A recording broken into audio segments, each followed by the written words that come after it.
না ভালো হয়েছে? আমার বাড়ি পাবনা। আমি পাবনা থেকে আমার বাড়ি থেকে বেরিয়েছি রাত 8টার দিকে। বের হয়ে কাশিঘাটে পাবনা কাশিঘাটে আসছি রাত 10টা বাজে পৌঁছায়। ওখান থেকে বাসে চড়ছি। বাসে চড়ার পরে বাড়িতে এসে আমাদের নামাই দিচ্ছে রাত 3টা বাজে।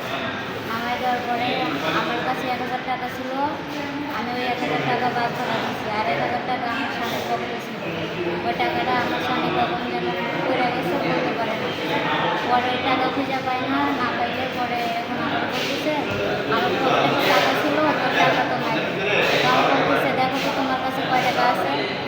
আমি ব্যাগ খুঁজে দেখি আমার কাছে 40 টাকা আছে। তো 2-3টা অটোতে মানে উঠছি আর নামাই দিচ্ছে। ওরা 40 টাকা ভাড়া দিয়ে আমাদের জিরাগঞ্জে যাবো। আমরা যাবো সেই জিরাগঞ্জে। পরে নেই নাই না নিলে আরও 3-4টা অটো আমরা খুঁজছি। 40 টাকায় আমাদের নেই নাই। পরে আমরা আমার জামাই আমাদের বলতেছে যে চলো হাইটেই আমরা জিরাগঞ্জে। পরে আমরা আসলে জিরাগঞ্জের রাস্তায় হাঁটা শুরু করছি। তখন পিছন দিকে একটা লোক এসে আমাদের বলতেছে এই দাঁড়া। তো দাঁড়াইলাম, দাঁড়ানোর পরে এখন বলতেছে কে হয়। আমার হাজব্যান্ডকে জিজ্ঞাসা করতেছে মেয়েদের তোর কে হয়। আমার হাজব্যান্ড বলছে আমার ওয়াইফ হয়। তো বলতেছে তোর ওয়াইফ হয়, দেখে তো মনে হচ্ছে না তোর ওয়াইফ হয়।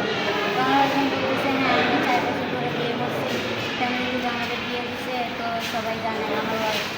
তো উনি বলতেছে ওয়াইফ যদি হয় তাহলে ফোনে নিশ্চয়ই তোদের ছবি আছে, দেখি ছবি দেখা। পরে ছবি দেখানোর জন্য ফোন রাখতেছি, পরে ফোনটা হাত থেকে কাইরে গেছে। নেওয়ার পরে আমার জামাইয়ের চাকু মারতে লাগছে, আমি সবাই গেছি। বলছি ভাই আপনি ফোন পাইছেন, আপনি এখান থেকে চলে যান। কজন ছিল ওরা? একা ছিল। পরে আমার জামাই আবার ছিনতাই করে নিয়ে মানে ওনারা হাত ধরছে, চিনতে আমার ফোনে ফোন দিয়ে যায়। পরে ওই যে কাদার মধ্যে ফালাইছে, ফালানোর পরে ওরে ছুরি মারছে। চাকু মারছে না? চাকু মারছে। কয়টা বাড়ি দিছে? আমি তো দেখি নাই, আমি দেখতে তো ঠিক থাকতে পারবো না। যারা দেখছে ওরা বলছে 2টা, একটা নাকি ওরা বলতেছে একটা এখানে। মারা গেছে কোথায় নেওয়ার পর? মারা গেছে আপনার হাবিব হাসপাতালে না।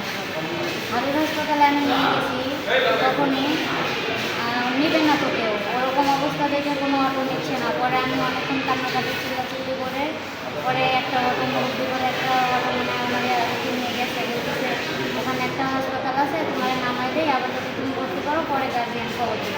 তো বললাম ঠিক আছে। তো আমার ওখানে দিয়েছেন, আমি ওখানে ভর্তি করাই, পরে আমি গার্জিয়ান খবর দিই। পরে হাবিব হাসপাতালে নিয়ে গেছি, নিয়ে যাওয়ার পরে সিকিউরিটি আমার ঢুকতে দেয়।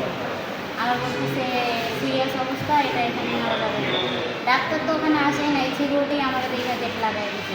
গেট লাগাই দিছে? হ্যাঁ, বলতেছে এটা এখানে নেওয়া যাবে না। কয়টার সময়? 3:45 এরকম হয়। 3:45-এর সময় না? ওরা ঢুকতেই দেয় নাই? ওরা মারা গেছে কোথায়? মারা গেছে ওই হাসপাতালের সামনে। হাসপাতালের সামনে মারা গেছে? ওখানে মারা গেছে। আমি যখন গাড়ি দিয়ে নিয়ে গেছি অটো করে, তখন অটোর মধ্যে আমার সাথে কথা বলতেছে। আমি ওরে আমার সাথে কথা বলাইতে বলাইতে নিয়ে যাইতেছি। আমার চোখ ছোটো হয়ে যাচ্ছে।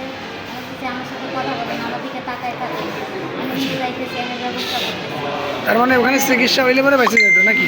হাবিব হাসপাতালে নেওয়ার পরে ওরা মানে আর কি ডাক্তার তো কেউ বের হয়ই নাই, সিকিউরিটিরাই আর আমি বলতেছি যে আঙ্কেল আমার জামাই এরকম সিরিয়াস অবস্থা, একটু ভিতরে কাউরে ডাক দেন। ওই দিন আরও গেট মারা গেছে। নিজেও ব্যবস্থা করে নাই, আমাদের ঢুকতে দেয় নাই। ঠিক আছে।